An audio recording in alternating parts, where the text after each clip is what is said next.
Hey everybody, the Utopian Duelist here, and today I have for you Samcoxyugioh's Fluffal deck. So, what happened, guys, is I went to locals last night, and my phone died during my first match. So, I actually wasn't able to get any videos for you guys. So, graciously, Malcolm offered to let me use his video that he recorded of Samcoxyugioh's Fluffal deck. So, like, subscribe, guys. You know the rest. What's up, YouTube? This is Malcolm at Team Dark Duelist, and today we're here with Sam, the #1 Fluffal player in the world. Today he'll be showing us his deck profile. Alright, so starting out, 3 Fluffal Dog, kind of like your Stratos for the whole entire deck. Triple Bear. Whenever you discard him from your hand in the grave, you can set a Toy Vendor straight from the deck. It comes in clutch a lot just because Toy Vendor goes into so many things and it goes into so many combos that you need for wings. It kind of fixes broken hands, and whenever Toy Vendor is kind of destroyed, then you can just search pretty much for anything. Right now I'm running triple wings. This was at 2, but I'm running kind of a different build right now. I kind of played the same build for a couple ARGs and regionals and stuff, and I don't want to say I got burnt out on it, but I really just wanted to kind of challenge this deck to do more because I felt like it had a lot more potential. So running 3 wings for the build, running 1 L, and he's good. What he can do, let's go back to wings for a second. Wings, if you banish it from the grave with another Fluffal, you can pretty much draw 2 cards and then search, because like you draw whenever like they're banished, and you pop Toy Vendor and draw, and whenever Toy Vendor hits the grave, then you can search. So it's like a Pot of Greed and Rodent mix. Al's good because he can act as a polymerization or search a polymerization, whatever you need at the moment. This gets around like Nat Beast, Anti-Spell Fragrance, and all that stuff. Like somebody played Anti-Spell earlier and went into this, and then kind of just used his effect to like go into like a Fright for Tiger and pop their stuff, and it just it gets around a lot of problems. That and this is easily searchable, but you only need them whenever you need them, if that makes sense. So I only run them both at 1 because they get in the way if unless you don't need them. So yeah, that's all for the Fluffals. Going into the edge jumps, run triple chain. When I sent from the hand or the field to the grave, you can search a Fright for card from your deck, and I run Factory and Fright for Fusion, which is kind of like your Miracle Fusion in the deck. For this build, I'm running triple edge jump Sabers, and he's kind of like a plague spreader in the grave. For other profiles, before I like the build where I had 2, but I'm running more draw engines. Like I'm running like a Lord of Darkness, running a double, and so I wanted to up this for this build just because it really helps out with that. And because I bumped this guy down to 2, and now this guy kind of acted as the 3rd one of this in past builds. But now I ran this at 2 because it just having 3 really kind of clogged, because like he lets you get to your poly faster, but that's a lot easier to do like with the brilliant fusion engine that we're running. So yeah, different reasons I'm running this at 3, just because like I said, I'm taking down this down to 2, and then I'm running double Lord of Darkness, and it makes it just where Lord of Darkness is never dead. So yeah, it's really good. And then any Gemini monster you really want to run.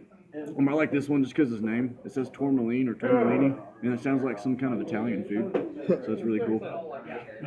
And that is all for the monsters. I want to say that's like 20-something. You have to count it up. I'm not positive at the moment, but triple Toy Vendor. When this card is sent to the grave, period, you search. Like I said, it helps fix broken hands. It helps, you get to play games in the middle of your matches, like, because you'll top deck a card with your Plague Spreader, which is Edge of Sabers, and then you can look at the top card of your deck whenever you pitch a card, and then if it's a Fluffal, special summon a card from your hand. If not, then you guys send it to the grave. So you pretty much know what you're going to top deck. So it's pretty good. Run triple Instant Fusion, because we run a lot of really cool extra deck stuff, and plus Fright for Sheep, you can just bring this straight out, and then fuse something with the Fright for Sheep, and go into a Sabertooth and bring that sheep back, and it's no longer under the Instant Fusion. Exactly, so it's absolutely broke, because before then you'd have to just fuse chain with something else and just use all these resources just to get into sheep, but now you can just kind of break even with it. So yeah, I run that at 3. I really like it.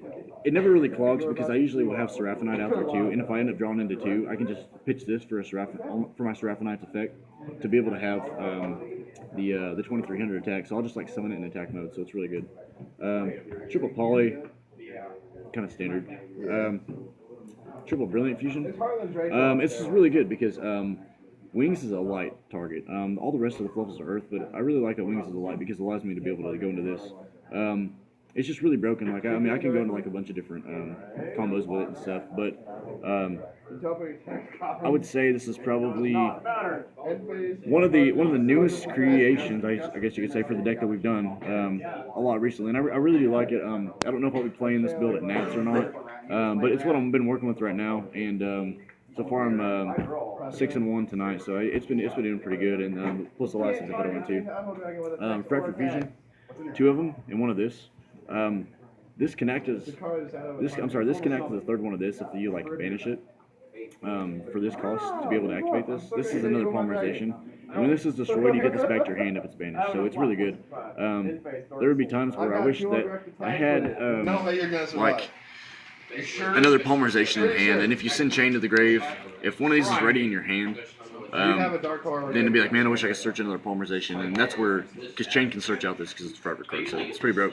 Run a double titty twister because you have a lot of discard outlets, and I don't like floodgates. I mean, they kind of will kill stuff, or like you can bait out their solemn strikes. I played against a gadget deck earlier tonight, or like a what was it? Was it gadgets? Was that what the name? I think so. Yeah. Yeah, it was like some weird like gadget machina. Gadget deck that played like Tower Knights. Yeah. It was cool, but he ran a bunch of like. One time I activated this, and I want to say it was like a Storming Mirror Force and a Solemn Strike, and I'm like, good grief, I'm glad I got that out of the way. And there's a lot of pitch fodder that you have in this deck, like any monster that you send to the grave, really you don't neg, because in the end, you can Fright for Fuse with it, which is kind of like your Miracle Fusion, and you end up kind of making your opponent neg. So yeah, you can do all that. You can pitch like Chain, search something, you can pitch Wings, it needs to be in the grave anyway. You can pitch like your Toy Vendor, you get to search for anything. So like your whole entire deck is good to pitch for. And all in all, you just want to get your opponent's back row out of the way. So it's kind of like it's just a plus to be able to add stuff to your hand. Double Alert Darkness, I run 6 targets. 3 Edge Sabers and 3 Edge Chains. It's never dead because when I see this, I always have something in hand, or I always make sure I get something in hand because there's so much draw power in this deck, and Edge Up Sabers is searched by Toy Vendor, Dog is searched by Toy Vendor, and then you can Toy Vendor search by Bear, and it's just an infinite loop that kind of goes on. So, and plus you can only activate Edge of Chains effect once per turn anyway. So if I have 2, I'll just kind of use that for that. 1 Fusion Recovery.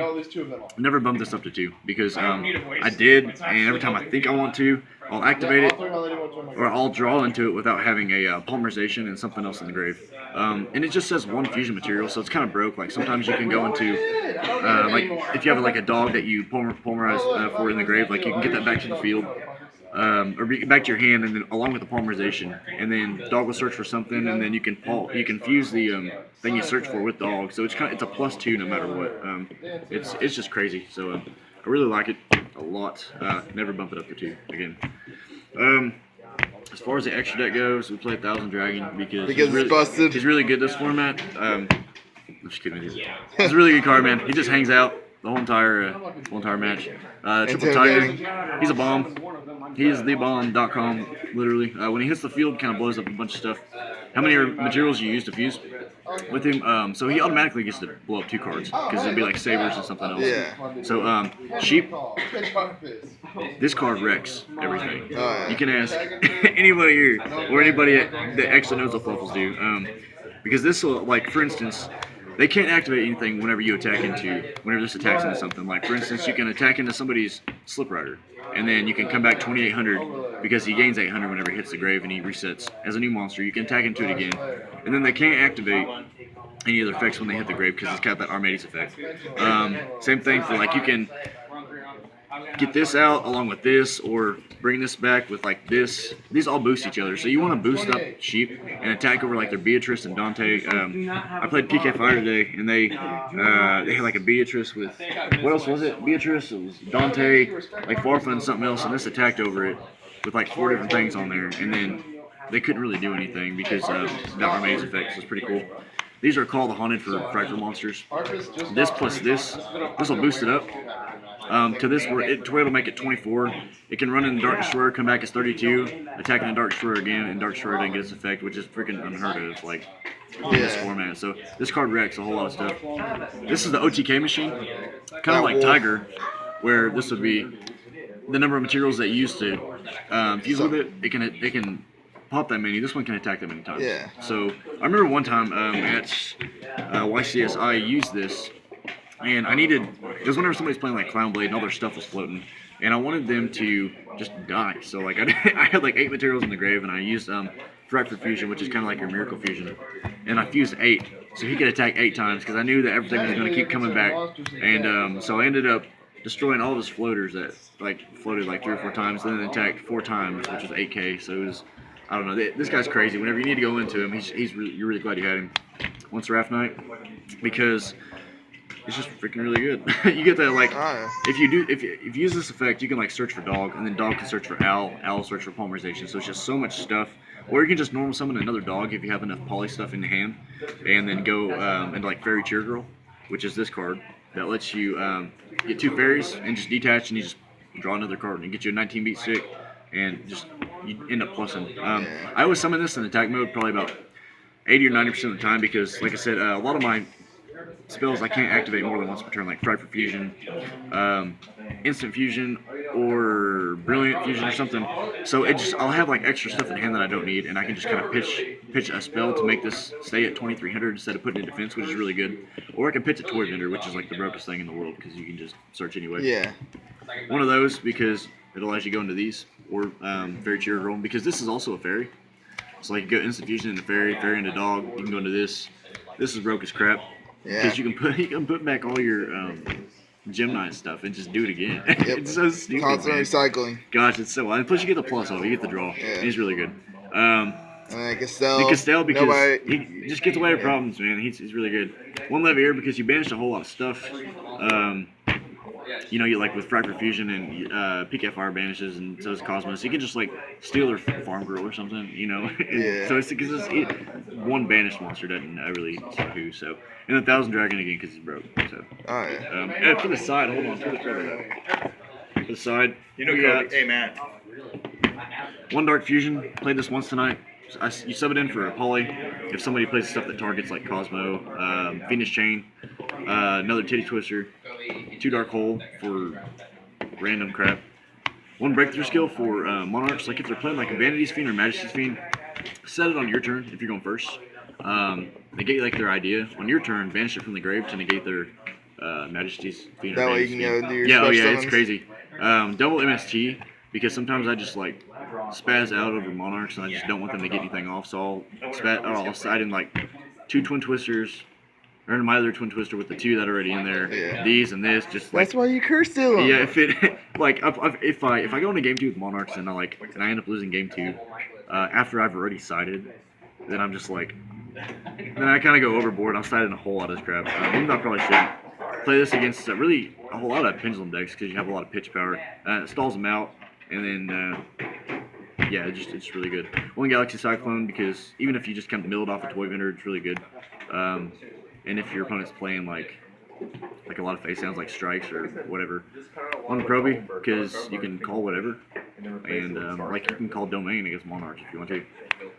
That is also good against Monarchs. Memory Shield. Yeah, I attached this one time to a Fluffal Wings at YCS, and then I ran over somebody's ether, and they were like so pissed. It's like, it's what? so stupid, man. And I was just like, I think I want to say 10 or 11 of these cards are for Monarchs, and it really just depends on the kind of Monarch player they are.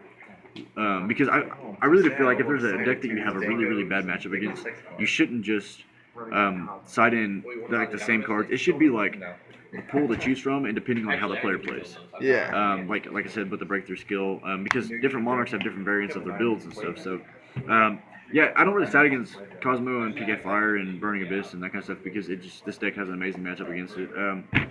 Pepe, you can side in these if you want to. It's pretty good against it anyway. And yeah, so that's pretty much the whole entire deck. So. All right. That's his deck profile, guys. And remember, like always, like,